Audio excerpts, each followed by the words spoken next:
What is up, everybody? It is Alex. I am your boogeyman. I am here to do whatever I can. And actually, more specifically, I'm here to talk about our focus point of the week. We're going to go to the next tackleman in line. It is Lori. Lori, take it away. What are we working on? How do I get my lead hand stronger?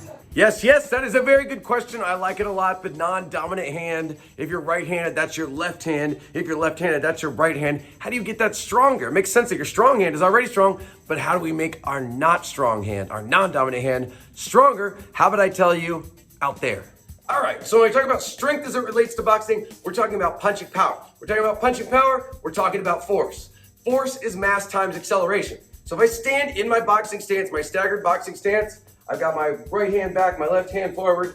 Naturally, I'm going to be able to get more power on that right hand just by virtue of the fact that I'm able to rotate more. It's got more time to wind up, more time to accelerate, plus more time to use my mass, to get my mass into it, to shift my weight into that forward spot. My weight is back, I shift it forward. That's gonna have more power than something that's just right up in front and doesn't have any wind up at all.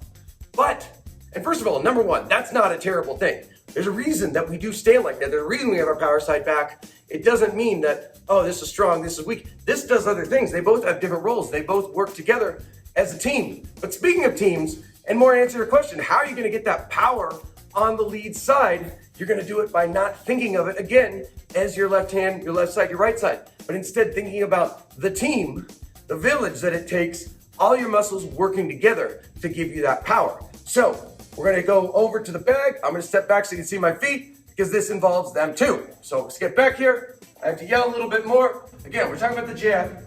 If I'm just using my arm, sure, no power there. I mean, jabs really aren't that powerful, but you can make them powerful, a lot more so at least, by using more muscles. So what am I gonna use for my jab? Number one, I'm gonna use my feet. I'm gonna push off the ground with my back foot into the jab. That's gonna give me more power. I'm also gonna turn my shoulder and my hip to get that skeletal alignment behind it. And the other thing too, I talked about this in midweek musings, is drop the weight down. Well, not anything crazy, but just a little bit. And when I throw that jab, drop the weight down, bam!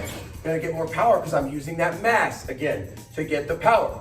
This is even more so true on hooks, on body shots.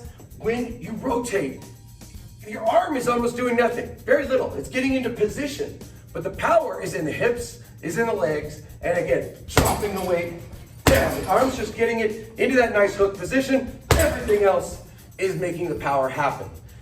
Uppercuts as well, too, right? Lead uppercuts, dip down, drive up. It's a powerful move that comes from the legs. My arm, got nothing. But my legs, arm together, that's where you're gonna get that power.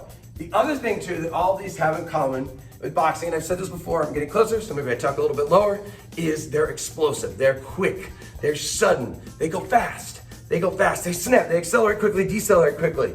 That's where you're gonna get power too. Power on the quick explosive move, getting that quick acceleration. If you go slow and you're a slow puncher, then yeah, that's not gonna matter so much, it's gonna just be about mass. But by getting the acceleration into it, you're gonna get more power. So there it is, you're using your body to get more power, but of course the other big component here is practice. I would say professional boxers throw about 80% on their lead side, on their non-dominant side. Mostly it's those jabs, those hooks, those body shots, all that stuff. They're throwing mostly punches on that side, practice. So for them, they're getting lots of power on that side because they practiced a lot. That's what we're gonna do this week. We're gonna practice a lot because that's gonna make our technique better, and our technique is gonna make everything better because technique is everything.